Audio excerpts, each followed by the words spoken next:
Hello বন্ধুরা, কেমন আছো? চ্যানেল দেখছো তোমার মাছো। আজকে ভাত, আলু ভাজা, পটল ভাজা, সাদা ভাত, পুরো বাঙালি খাবার। এদিকে পাতলা মুসুর ডাল, আর জলটা কিসে দিয়েছে দেখি তো, পুরো সোনার গ্লাস, এটা সোনার গ্লাস বলে। আজ খেতে লাগলাম, দেখতে থাকো তোমরা, আর কমেন্টে বলো কেমন সাদা ভাত, সাদা বাংলা খাবার কেমন লাগলো তোমাদের, কেমন তোমাদের লাগে সেটা বলো। কিন্তু এই সাদা মাথা ভাত কার কার লাগে সেটা বলবে একটু, গরম গরম আবার। দেখতে থাকো। আর এদিকে মাংস এসে গেছে, মাংস। এই খাবারটা না পুরো অমৃতের মতো খেতে লাগছে, গরম গরম হেভি। খাই দাও।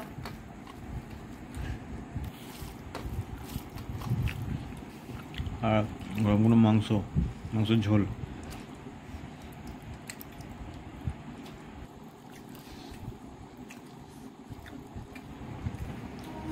পাত পরিষ্কার।